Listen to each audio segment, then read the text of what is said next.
How about now? We got sound now?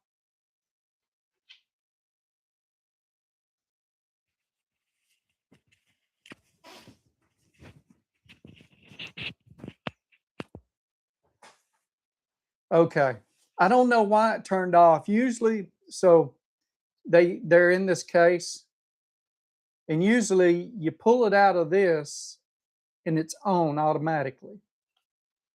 So I don't know what I don't know what happened. So what I was saying uh earlier, Lisa, last week, we were kind of I was complaining about the cost of gas, and I was trying to think of your name. I couldn't think of it, but I was like, him out in California, he's seen the price of gas that we're paying the whole time, you know. But I'm sure it's a considerable amount more there out in California. How you doing, Pete? Uh, it started out with it showed 5 people on here. I'm not sure where everybody else is. I mean, some popped off there. Mm. I always start this 30 minutes after I eat, and I always have indigestion. It is what it is. And then I'm going to put bourbon on top of that and get it even worse.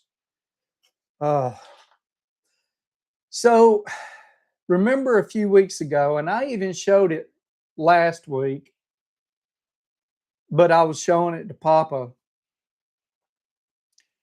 The tool in the case, the nice little case, Well, I did a video on it today and did some real time testing.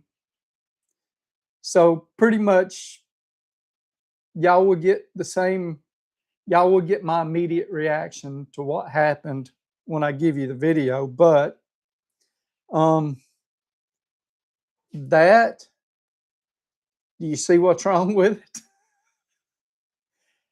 And I might have put a little bit too much pressure on it, but I honestly don't think I, I went overboard. I don't think I went overboard. Could have been close, but I don't think something made a little better would have broke this way. So the pin is broke right here, right in there. And let me see if I can turn it right, show you. Well, no, it's broke on the other side. So it bent on this side and it broke on this side. But that'll be in the video later. Yeah, Pete, too much torque. Um, but it was bending on me. So here's what I did. I clamped a bolt with a 19 millimeter head in my vise. And in my head, even though I had it tight, it wasn't a vise designed to hold round things. It was just flat jaws. So in my head, the bolt should slip before anything else. And I could have been wrong. I mean, I guess I was wrong, but it did slip. But this was Boeing, and it come apart on me. Where we at? Rob, how you doing? Let's see. Not too bad. Had to come to work today to move the motorhome back because it was 80 degrees yesterday, 36. Oh, 80 and then 36. I guess it's supposed to get cold. It's supposed to start getting cold here tomorrow. I think the wife said it starts at 60 something degrees and just goes down all day. So that sucks. I'm through with the cold, but Luckily, we don't have a whole lot more of it, at least here. I don't know when does it start really warming up and staying, like not getting cold again, not getting freezing again up where y'all are at. Let's see, Rob. Rob says, doing well, procrastinating, packing. I'll do that tomorrow. Leave Tuesday. Yeah, that's fine. That's what I usually do, if not the day of. I try to do it the night before, though. So that brings up a, you know, interesting topic. While I was in the military, and we would do some type of deployment or head out to some training for whatever, there's a certain amount you pack and you have to have ready and you put it up. Then there's the rest of the stuff that you pack up and get ready right before you go. I was bad about packing at the very last minute. I'm not talking about the night before. I'm talking about 2 hours before I had to be, you know, at the arms room drawing my weapon. You know, it was, I am a procrastinator. Horrible. Just horrible with it. But it is what it is, and that's me. So, and I haven't changed in the mornings. So I've been different here lately. This semester in school, I've been different. But usually I wake up just enough time to get dressed and get to work. In other words, if it takes me 30 minutes to get to work, I would wake up 40 minutes before I had to get to work. Because I would just throw clothes on, brush my teeth, run out the door. Didn't eat, didn't do nothing. And I did that for a very long time.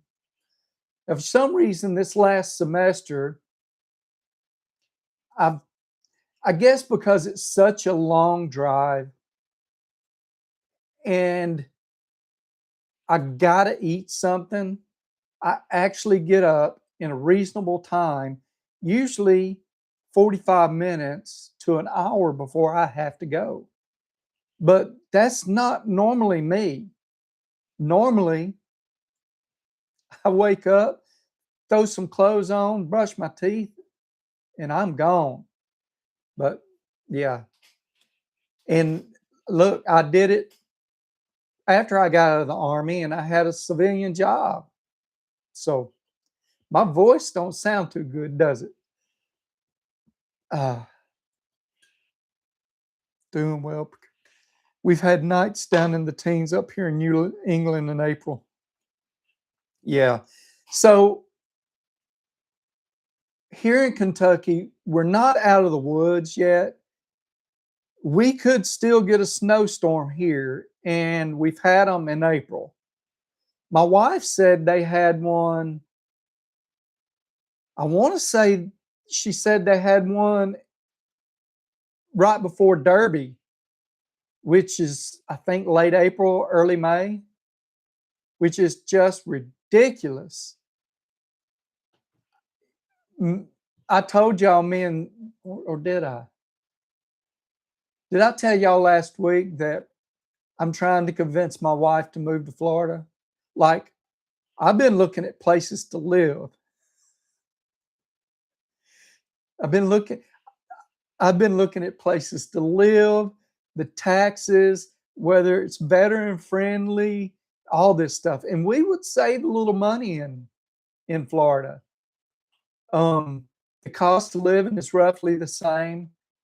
The tax rate is roughly the same on the sales tax. Same. Food isn't taxed there, like unless it's prepared food, just like it is here. food's not taxed. Um, let's see.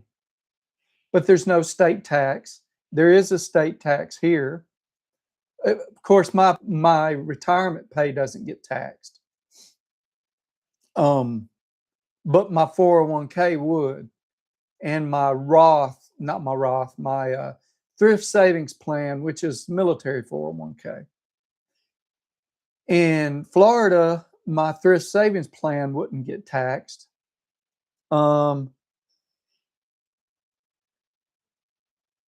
Because I'm a 100% disabled veteran, I wouldn't have to pay any property tax, period.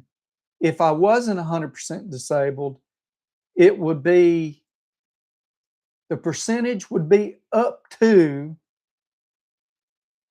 it would be whatever my percentage of disability was. So if it's 50%, I'd only pay 50% of my taxes. If I was just a veteran without disability, it would be, man, what is it? I forget, but it's a certain amount off. Like it's the first 100,000 or something like that you don't get taxed on, then you get taxed on the rest. So, yeah. The area, so I asked Google, I asked what's the areas in Florida with the lowest housing prices. And it come up with a few places, but the one that was best was just west and slightly north of Daytona, almost straight across from Flagler Beach. And houses were roughly similar to what they are here. Land was a little higher, but not horribly so. Yeah. And we haven't talked about it again, but I wanted her to seriously consider it. So we'll see how it goes. I doubt it'll happen, but I hate the cold, guys. I hate it. It just sucks. I guess I'm a wimp. But that is what it is. Tonight, Basil Hayden, dark rye. It says the finish is dark berries. So this is blended with Canadian rye whiskey and port. And it doesn't tell me anything else. For some reason, I thought this was double barreled, but I guess it's not.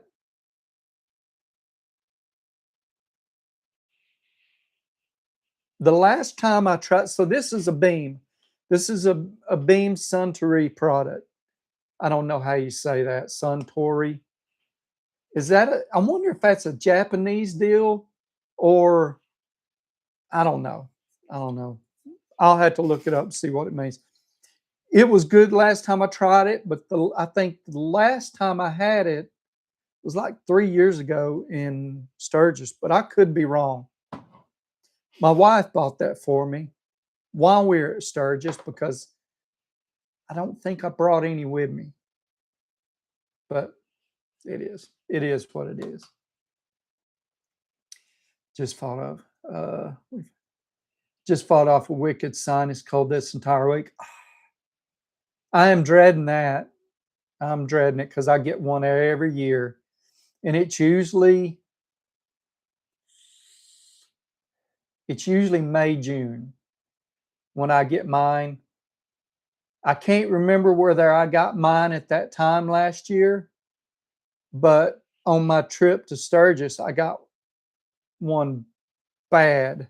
This year, I'm going to wear a face covering, and hopefully it'll help with all that crap you breathe in, all the dust, all the pollen, you know. Where's the global warming? Yeah, right. I'm not feeling it here. I've watched a lot of things on global warming.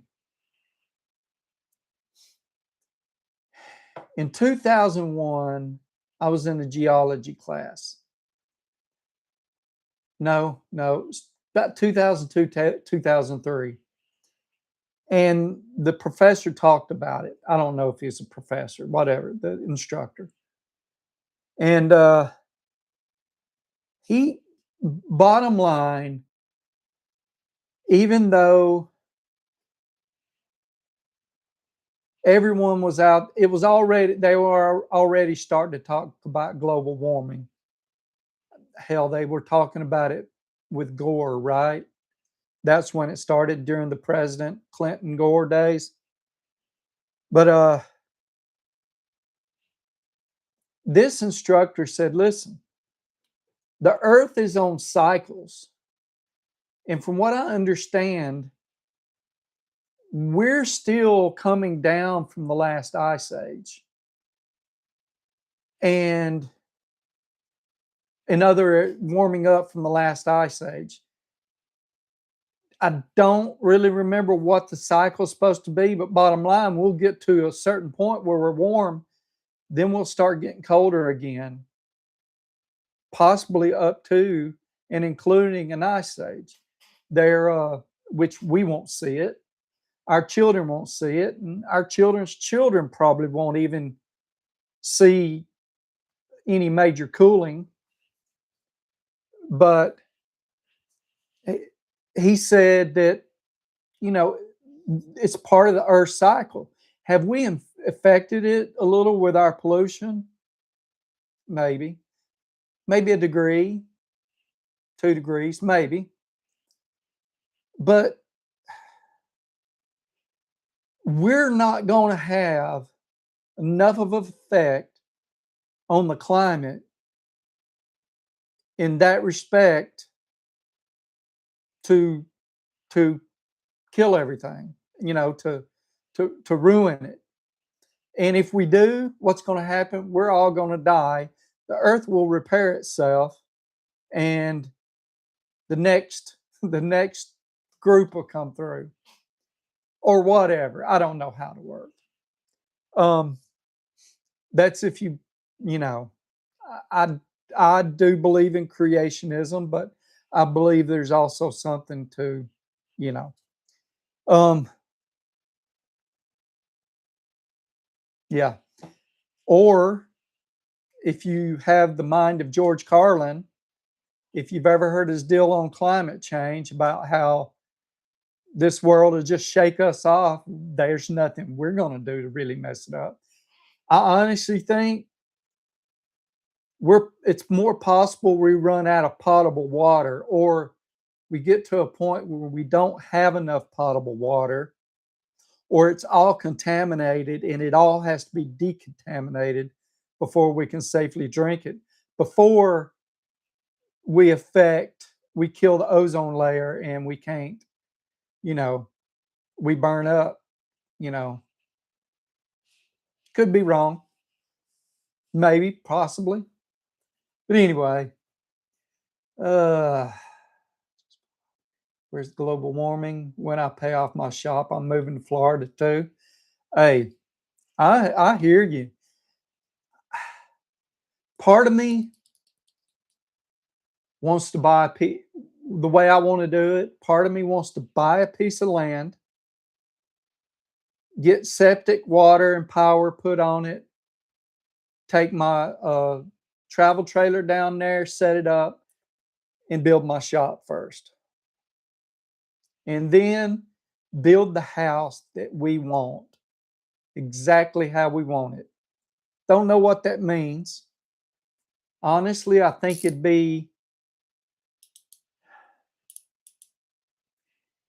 might be a little smaller than this house, but not a ton. I think it would still be a 3-bedroom with 2 bedrooms about the size of this, and then one slightly bigger bedroom.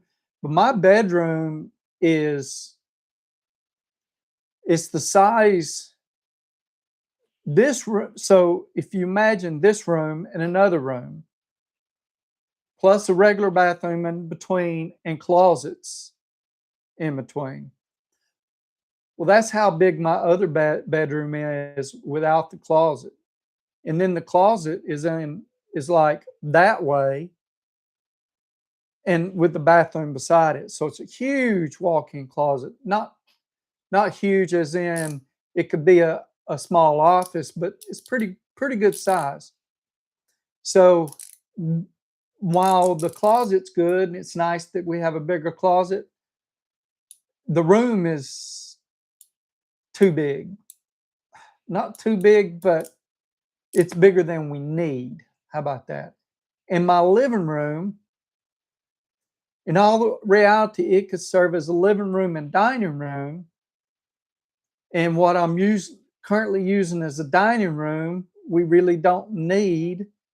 It could have just been somehow done up so we had a kitchen, better. The kitchen maybe a little bigger, maybe rearranged differently. So it's a 1,600 square foot, which isn't huge, but it's still more than me and my wife need. Even with company, it's more than we need, unless you think about the dining room table. And I've always thought about the whole goal with the attached garage was to turn it into a space where the wife could park her car in there, but when we had events, we could set up tables in there and, do them out there. So I don't need a 1,600 square foot house. Am I boring y'all yet? Let's see. Certain areas of Florida are starting to get congested, yes, and extremely expensive.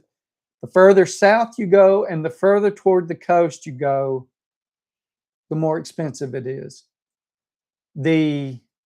Where I'm looking at is central, somewhat northern central. It's south of the state capital, just like 25 miles straight south of the capital, but central, right down the center of Florida. But I could also go a little further. They Sebring, the prices wasn't horrible there, which is a little south and straight across from Tampa Bay. Near lake, outside of Lake Wales, which is somewhere where I lived as a kid. It's not horrible. So, but the place I found that I liked the best, that felt it would be like 12 hours to here. So my son would still be here. All her children were here. And that would be a 4-day weekend for us. We could leave early one morning, be up here that night, stay that night, the next night, and the next night leave early in the morning and come home. I think that 4 days, 1 day up, 1 day down, 2 full days there. Here.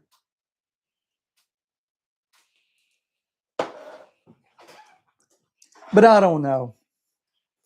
Oh, that is good. That is good. It's what I remember. Maybe even a little better. Certain area, yuck. What was yuck? Actual precession, 26,000 years. Yeah, I didn't realize that was what it was called. And I may have known that a long time ago, but I don't know. I mean, our orbit around the sun, even though it only takes 365 years, 365 days, it's oblong. And it's not necessarily concentric. I don't know. we're actually moving through spaces at a spiral, they say.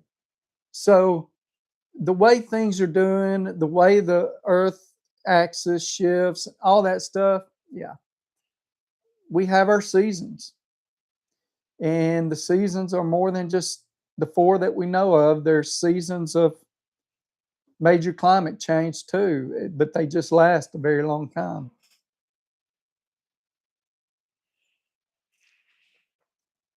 Uh, so anybody getting into anything good this week? I I struggled all week.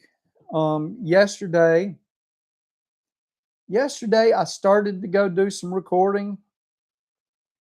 Couldn't do it. I got out there and I was so jittery from my heart rate still hasn't settled down right. Got a doctor's appointment coming up on Tuesday. So I got out there, started setting up, and I felt horrible. So I come in and I laid in the bed and yeah. Today I went out there and you'll see in my video when I do take it, I was a little shaky, but I was trying my best. I didn't get the feeling as bad as I did yesterday, but I was trying my best to get that video out because, yeah, these socks, I owe them, and you know, I haven't did what I'm supposed to do, and I feel like crap for that. I don't like doing that. So I'm trying to get that done. Plus, I need to get back on track. So the video I've done, I've got some editing in there, a fair amount, but nowhere near what some of the other stuff I've been trying to do that takes, 5 to 8 hours to do. This one's, I'll be done with it within an hour of getting off here, but I got homework to do. So I might not work on it until after that. But yeah, I'm all eyeballing a side project, solar to run 90% of the garage with. That's nice. I wouldn't mind doing that. I want a solar panel set up for my shop. I've dreamed about it. The front of my garage is somewhat south facing. So the roof will get a ton of sunlight all day long. And sometime afternoon, the sun hits directly on the front of my garage and warms it up. That green door I have, the green roll up, it's hot. It gets hot to the touch. Even like today, when I think it's in the 70s out there, that door might have been 110 degrees. It didn't get super hot in the shop. By the time I left, I wasn't able to wear my short. I had a long sleeve on. I wasn't able to wear it anymore.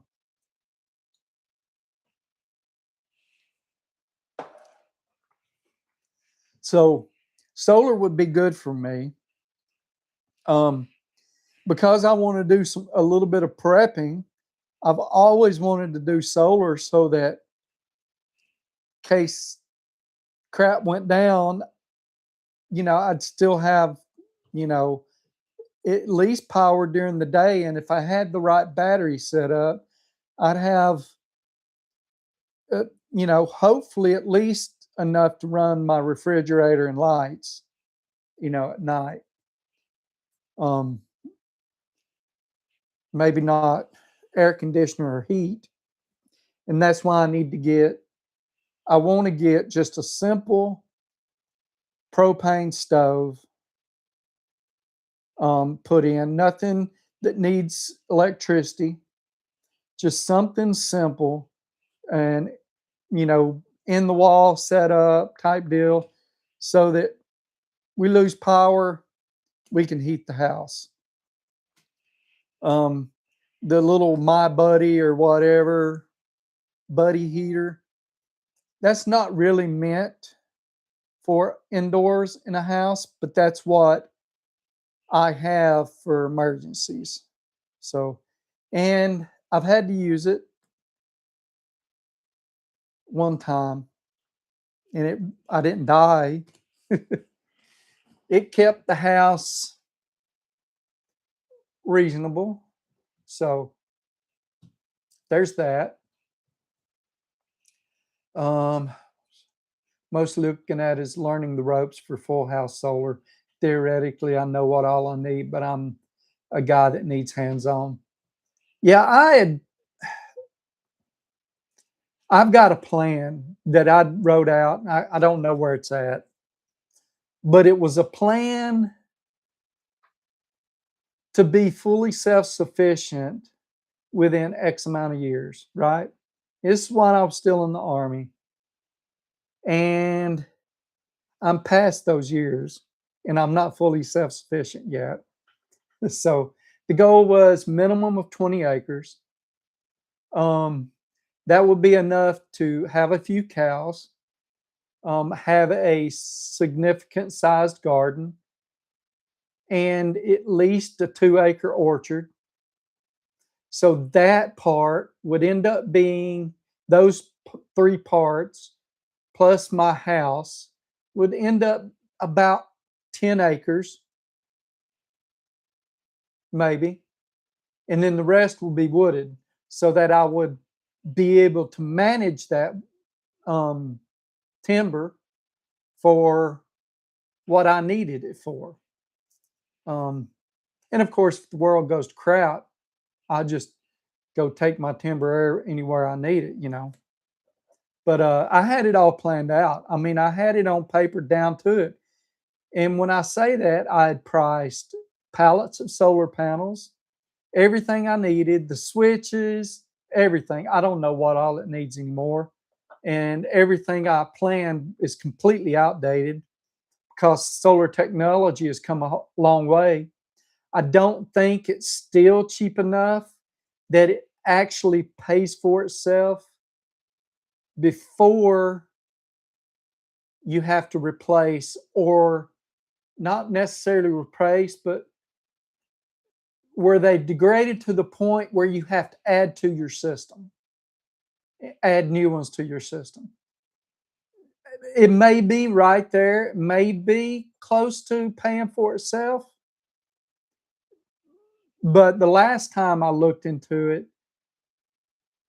over a 20-year lifespan, it took, let's say you paid it off in 20 years and you were selling back energy or deducting what you didn't have to pay, it didn't completely pay it off. So, like I said, it's probably changed by now. I'm sure it's cheaper, but I don't know if it's at that point where it pays for itself. I do know then and now, it's probably better now, if you've got a solar water heater. In other words, you've got tanks of water on your roof, but it's like a flat panel with black panels that soak up heat and heat the water inside. And you use that in conjunction with your water heater. It's supposed to pay itself off in roughly 3 years, maybe 3 to 5 years. That does pay for itself. And if anyone wanted to do anything right off the bat, that's probably the best thing to do, as long as your roof will hold it.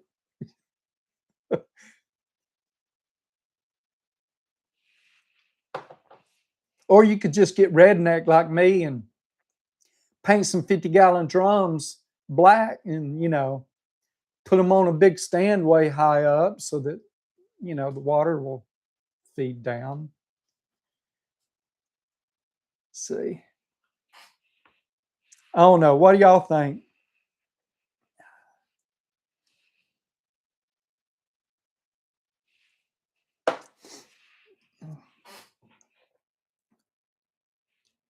But yeah, uh,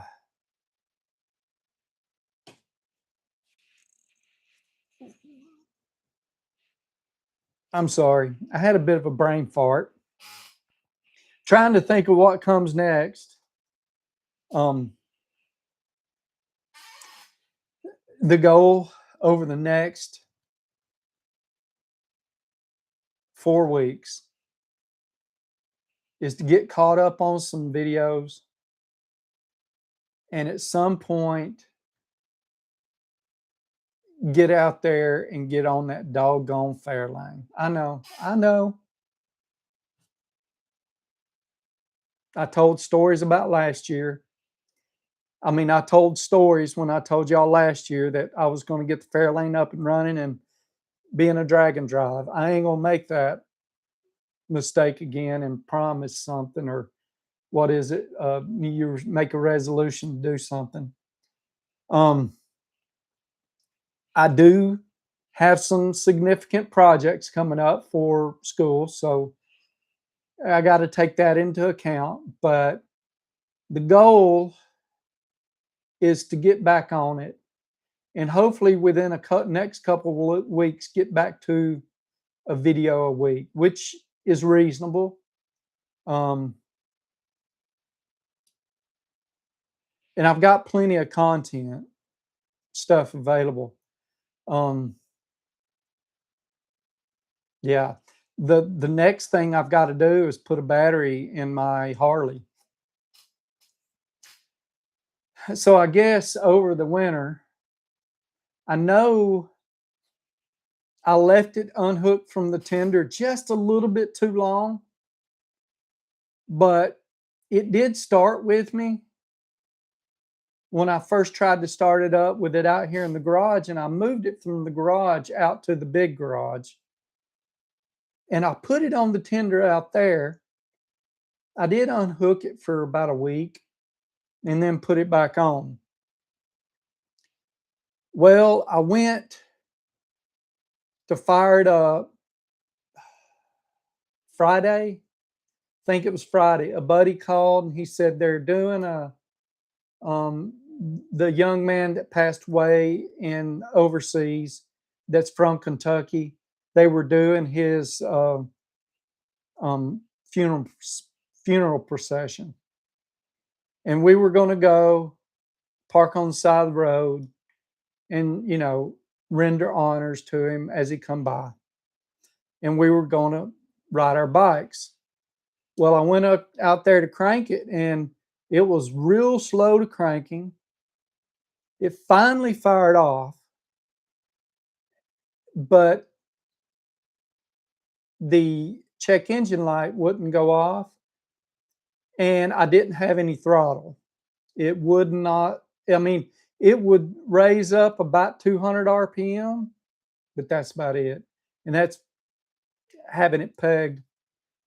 And it's a P2600 code or something. I forget, maybe not P2600, but something like that. And I went to fire, I cut it off. It wouldn't fire up. I cut it off. I reset it. I looked at the code, then reset it. Went to start it again, and the battery just wouldn't give it enough.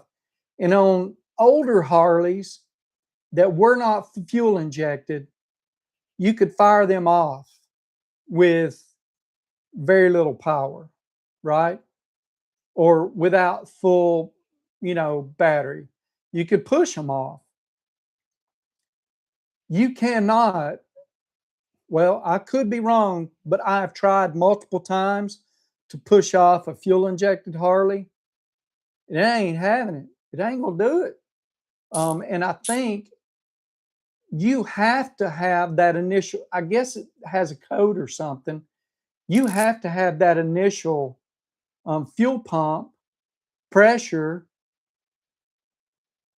when you start it up, when you turn the switch on, the pump pressurizes. You have to have that before it will even consider starting. So I've got a battery ordered. Um, I purchased the Odyssey, and if you haven't heard of them, they are the best battery I've used for my motorcycle. I have looked into them for bigger vehicles, and the expense was more unreasonable. It was $200 for the motorcycle. But what I've seen for bigger vehicles is up there. So, you know, it, it it's a whole lot harder to justify, even though they're the best batteries I know of. Period. For example, I changed out a battery on my Dyna Wide Glide. Y'all have never seen it unless you've looked on my Facebook and went through my pictures. I sold that bike in 2014 or 15, somewhere around there. When I sold it, I pulled that battery out of it. I had purchased that battery sometime around 2010. It still, while it's not good, I can leave it off of a charge for a month in the winter and it's still over 12 volts. I use it for my test setup. So let's say I'm using my power probe and I want to push power to something. That's the battery I use. So that should tell you something. I mean, how many years is that? 2010 until now. So 16 years. So it's pretty dang good.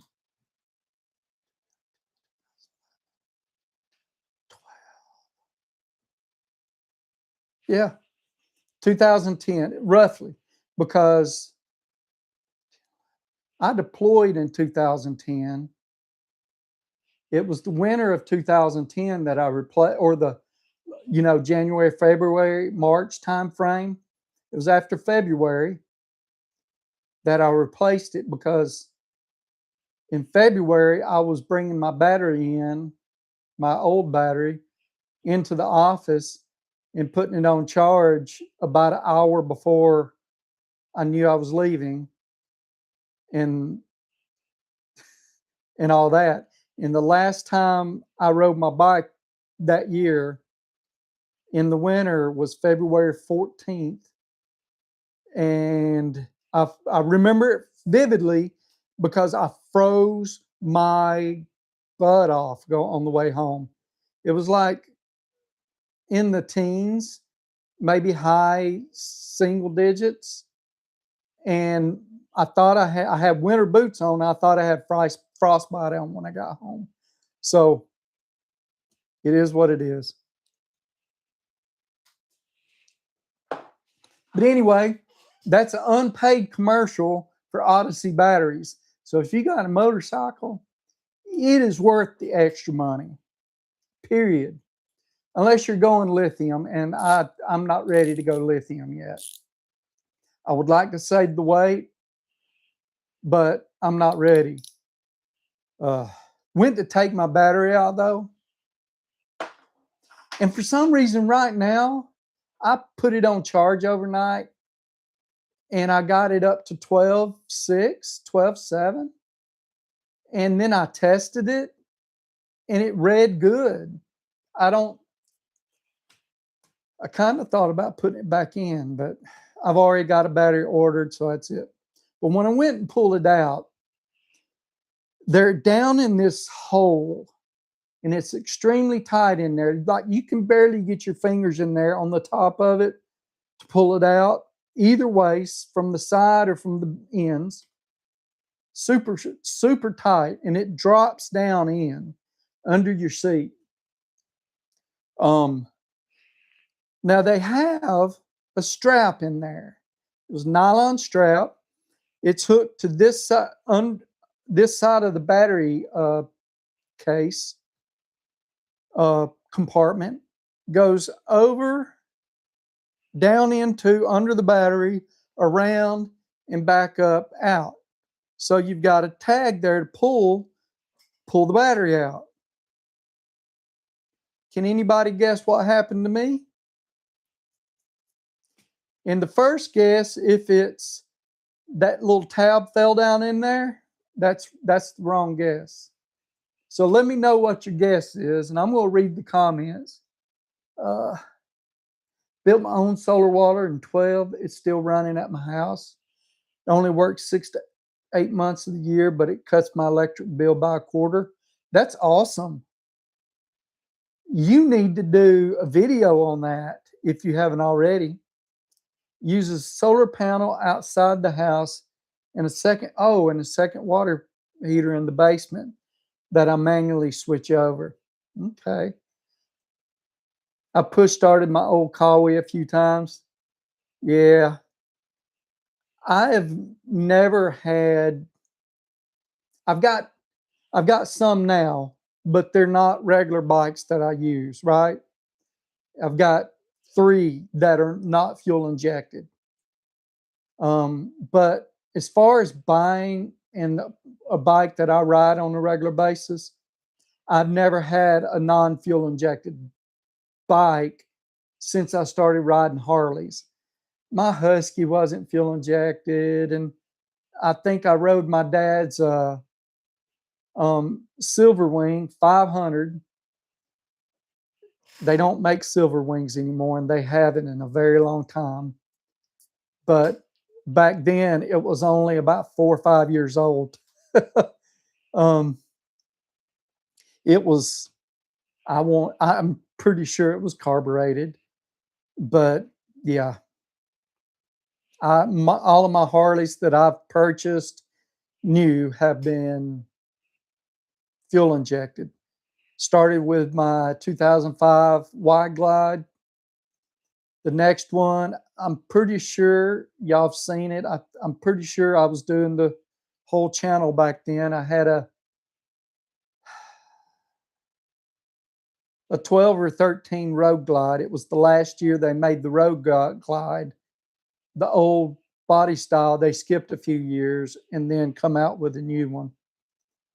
And then I got this 22 in 22.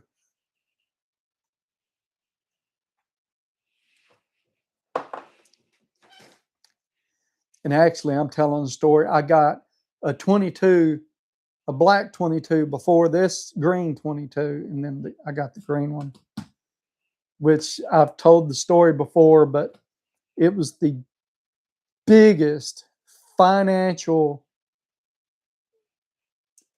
I'd like to call it a screw up or a mistake. But going into it, I knew exactly what was happening. I knew exactly what I was losing, but I wanted that bike. If you haven't heard it, and I'm gonna give you y'all a second to put in that you've heard it, because I don't want to retell stories. I know I'm bad about that.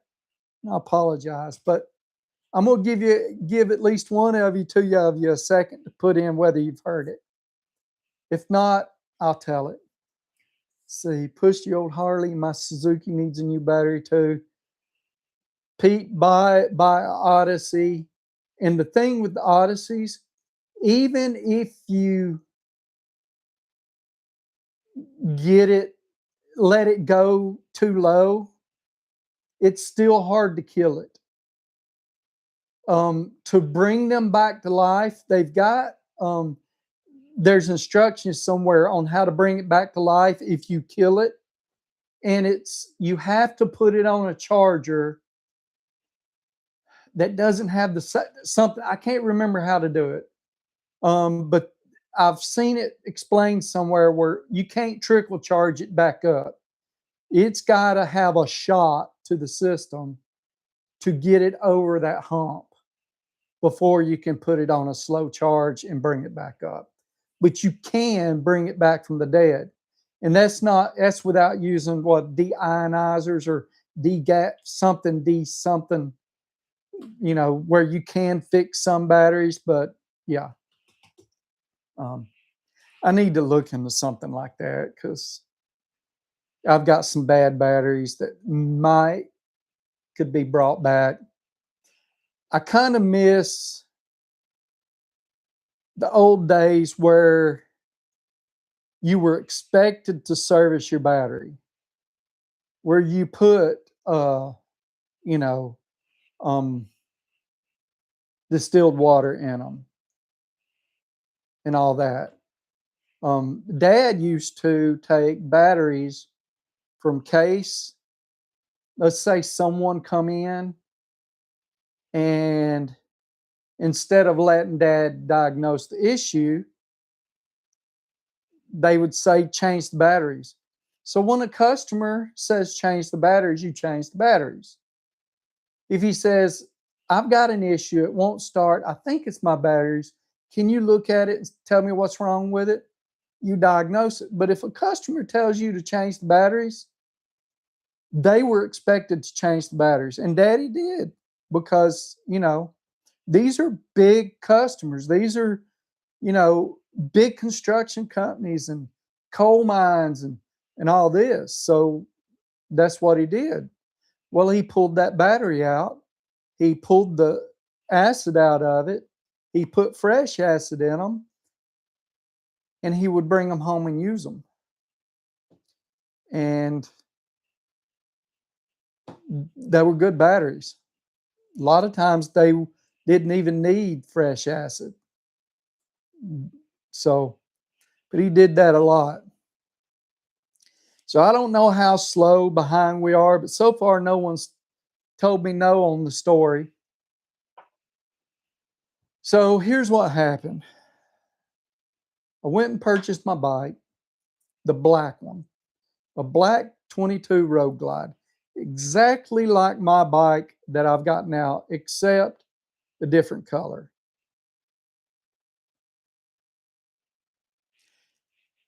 I want to say I got it home. No, I did.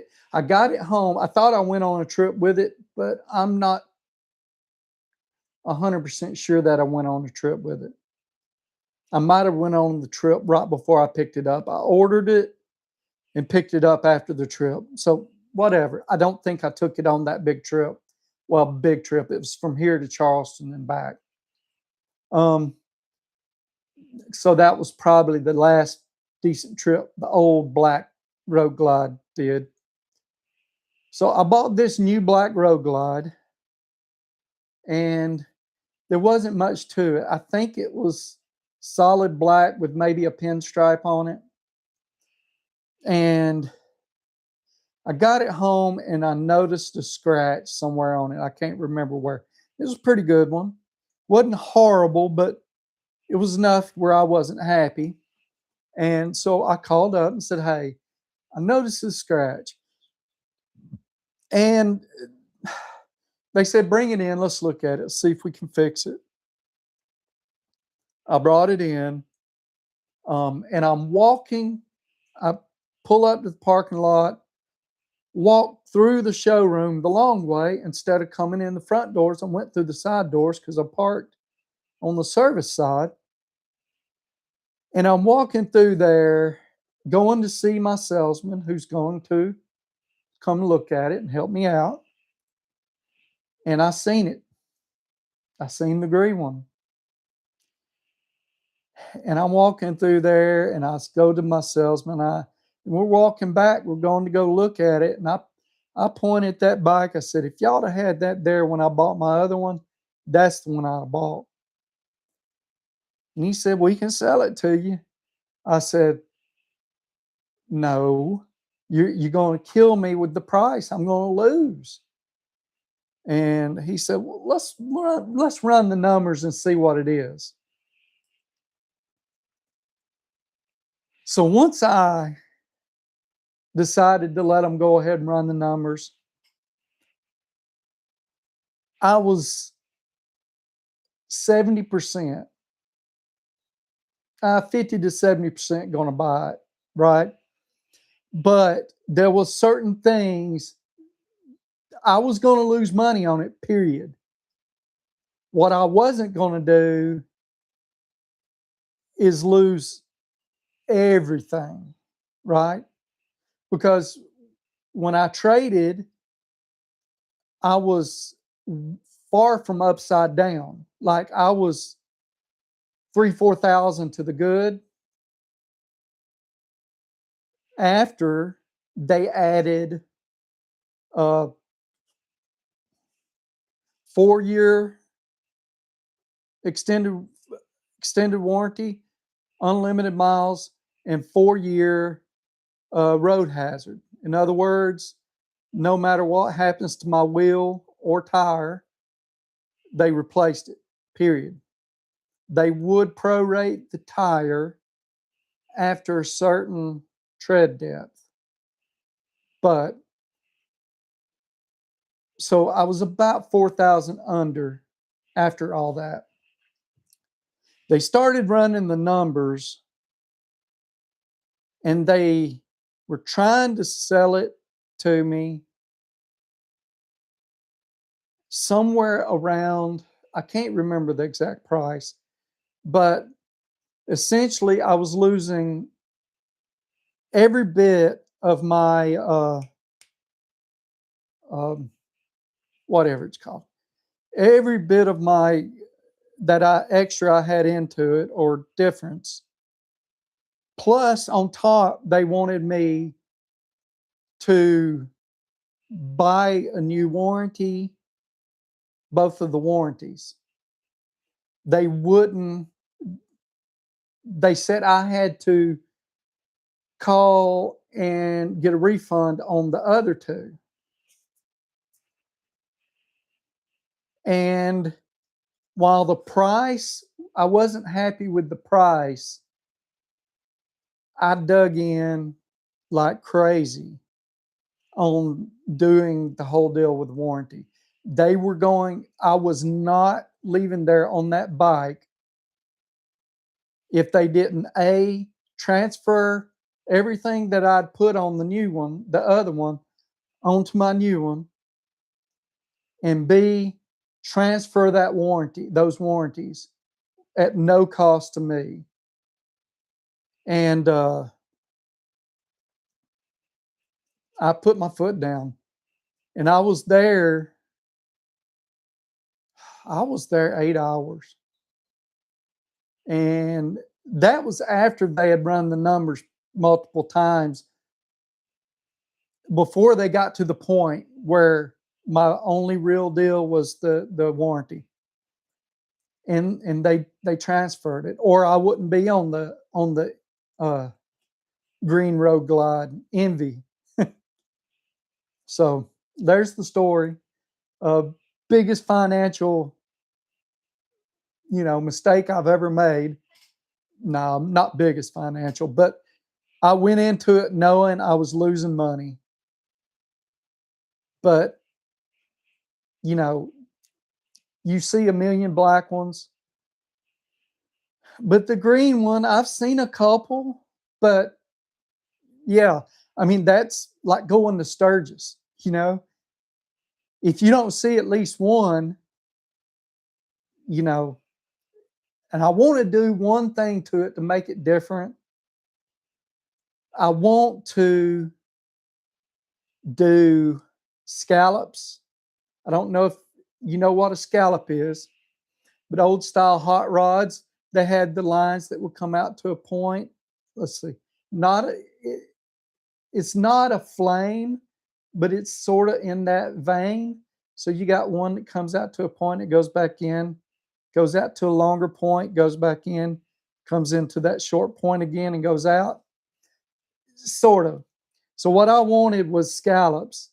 I forget what color I want in the center, but I want it pinstriped in gold leaf, or that whole deal done in gold leaf that whole deal done in gold leaf with something like a contrasting yellow pinstripe around it. That's what it was. And that would make it, no one else would have it unless they copied me. So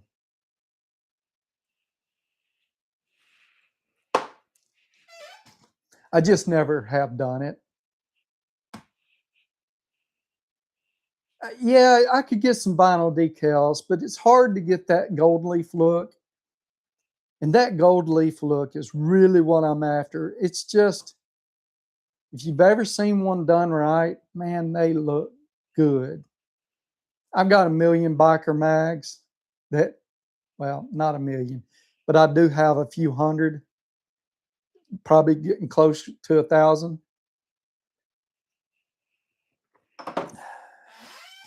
And I've seen different styles and different, and that's what I want. That's what's in my head.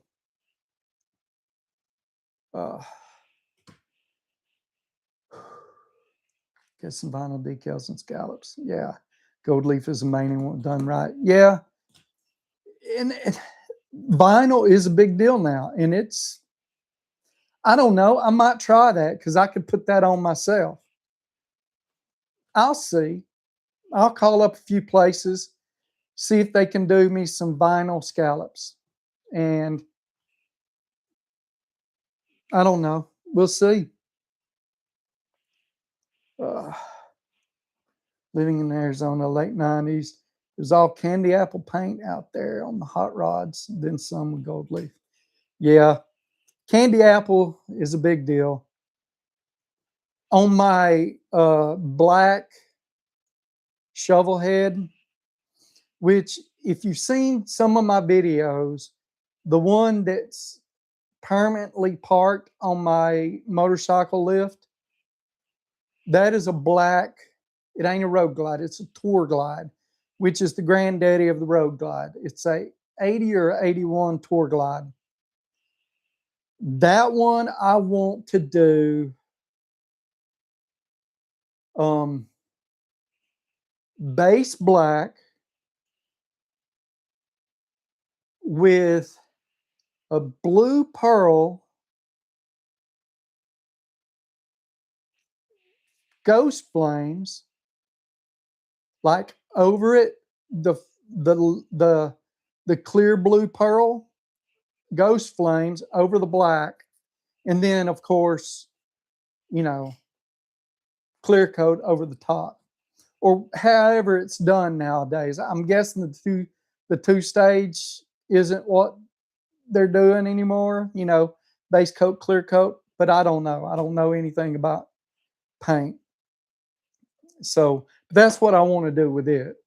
I think it would be sharp. I want to do wide white walls um, with spoked wheels front and back, fishtails coming out the back, big front headlight, and maybe some reasonable ape hangers, not up here, but something rideable. That's what I want. Too bad you're not closer to up north. Have a buddy that has his own shop. His custom paint is great. Has won awards out in Sturgis and other bike shows. That's awesome. Does he set up a booth out in Sturgis? If you don't know, ask him. There is a guy that sets up a booth right beside One Eyed Jack's. It's a bar, big, huge bar in Sturgis. Um, I stay 2 blocks from it every year. And they sell vendor space in front of their bar. And then they got 2 shops connected to the bar.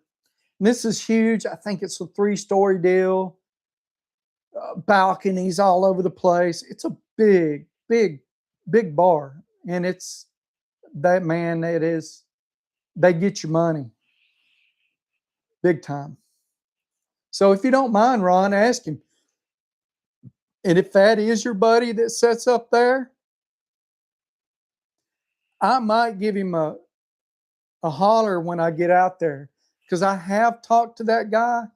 I just have never been able to free my bike up to let someone have it for a day to do it.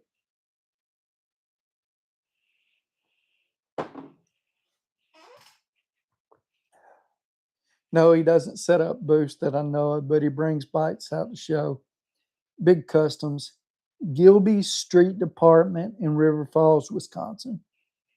Okay. I'll try to remember to look that up. Uh,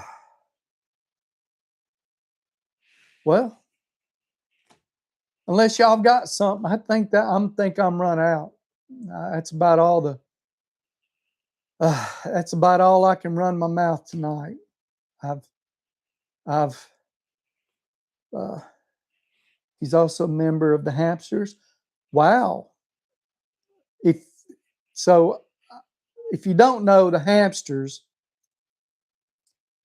is a essentially they're a group of big name motorcycle builders, big names in the motorcycle publishing world and stuff like that. So the guy that owns Peterson Publishing now, Easy Riders, I know there's some controversy there. I don't know where I stand on it because I don't have the whole story. But he's one of the, I guess, founding members of the Hamsters.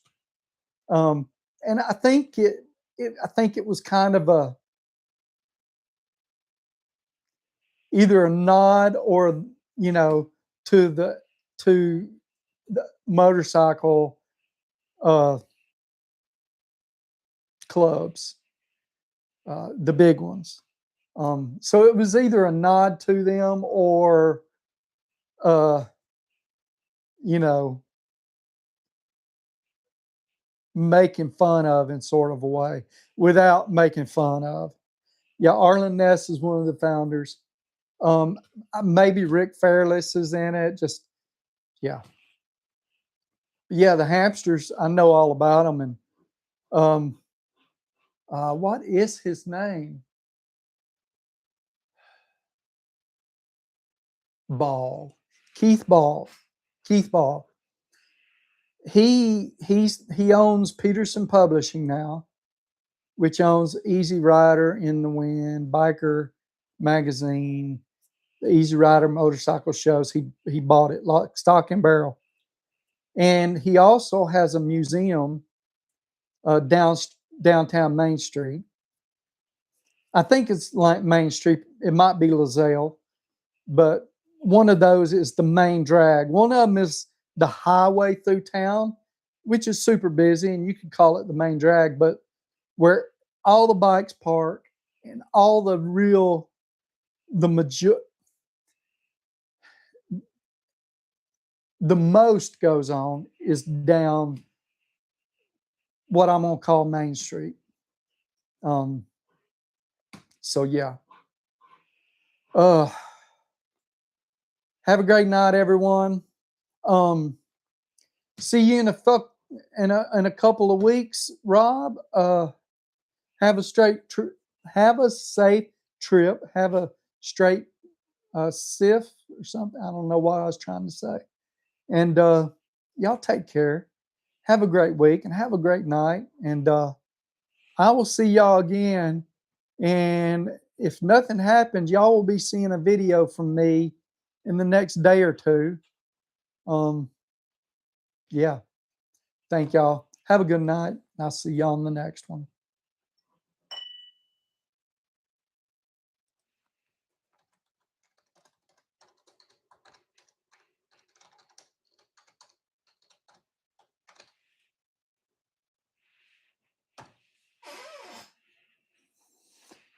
Where's my off button? There we go.